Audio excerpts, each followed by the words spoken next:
बीच मैदान गिल रोहित ने हुई लड़ाई, दोनों की गुस्से में लड़ाई की तस्वीरें सामने आई। गिल ने रोहित को 0 पर आउट कराया, तमतमाए रोहित ने बीच मैदान गुस्सा दिखाया। जी, आज रोहित शर्मा और शुभमन गिल में हाथापाई तक की नौबत आ जाती। अगर रोहित शर्मा अपने आप को कंट्रोल नहीं करते, अपना गुस्सा कंट्रोल नहीं करते, तो वो गिल पर हाथ तक उठा सकते थे, क्योंकि नौबत ही ऐसी आ गई थी। गिल ने रोहित शर्मा को 0 पर आउट करा दिया था, जिसके बाद रोहित शर्मा गुस्से में इतना तमतमाए हुए थे कि वो बार बार शुभमन गिल पर अपना गुस्सा दिखा रहे थे।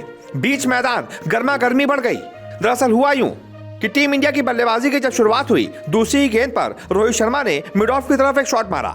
शॉट मारते ही Rohit Sharma non striker end की तरफ रन लेने के लिए भाग निकले।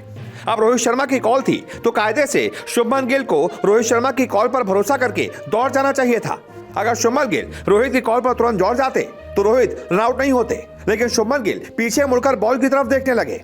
इतने में रोहित शर्मा शुभमन गिल के बगल में नॉन स्ट्राइकर क्रीज तक पहुंच गए, लेकिन वहां पहुंचकर रोहित शर्मा ने देखा कि गिल तो यहीं पर खड़े हुए हैं, वो तो रन के लिए भागे ही नहीं। इसके बाद रोहित ने वापस जाने की भी कोशिश की, लेकिन तब तक चिड़िया खेत चुग चुकी थी, यानी कि रोहित शर्मा रन आउट हो चुके थे।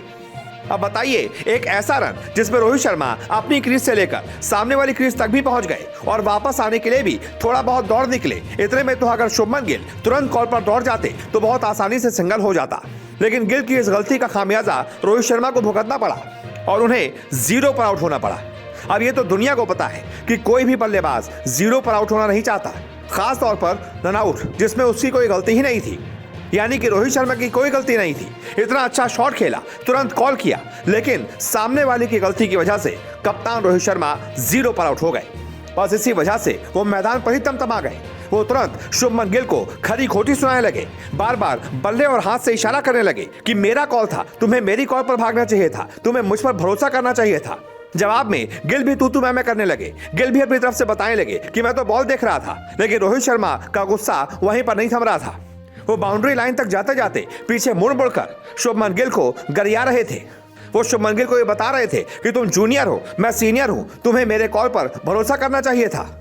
ये नजारा देखकर ड्रेसिंग रूम में बैठे कोच और साथ ही साथ बैटिंग कोच विक्रम राठौड़ का भी चेहरा देखने लायक था। उन्होंने रोहित शर्मा को कभी इतने गुस्से में नहीं देखा था। जैसे रोहित शर्मा ड्रेसिंग रूम पहुंचे, उनको तुरंत शांत कराया गया। अगर रोहित शर्मा को शांत नहीं कराया जाता तो आज बहुत बड़ी आफत आ जाती, क्योंकि रोहित तो 0 पर आउट हो गए, लेकिन शुभमन गिल ने 10 से ज्यादा रन बना दिए। हालांकि ऐसा मैदान पर कई बार देखने को मिला है कि किसी और की गलती का खामियाजा किसी और को भुगतना पड़ता है, लेकिन पहली बार कप्तान रोहित शर्मा को बल्लेबाजी के तौर पर रन आउट होने के बाद इतना गुस्से में देखा गया है। हालांकि इससे पहले T20 वर्ल्ड कप में और खासतौर पर एशिया कप में जब अर्शदीप सिंह ने पाकिस्तान के आसिफ अली का कैच छोड़ा था, तब रोहित शर्मा को इतने ज्यादा गुस्से में देखने को मिला था। तब उन्होंने मैदान पर अर्शदीप को गाली तक दे दी थी, लेकिन आज कम से कम उन्होंने शुभमन गिल को गाली तो नहीं दी, लेकिन उनको जमकर गरियाया है। उनके हाव भाव ये बता रहे थे कि वो शुभमन गिल से बहुत ज्यादा नाराज थे। इसी वजह से हमने कहा कि बीच मैदान रोहित और गिल की हो गई लड़ाई। दोनों की लड़ाई की तस्वीरों ने सोशल मीडिया पर तबाही मचाई। अब इसमें आप बताइए कि किसकी गलती थी और कौन सा ही था। जो भी आपकी राय हो कमेंट करके जरूर बताएं और इस वीडियो को ज्यादा से ज्यादा शेयर करें।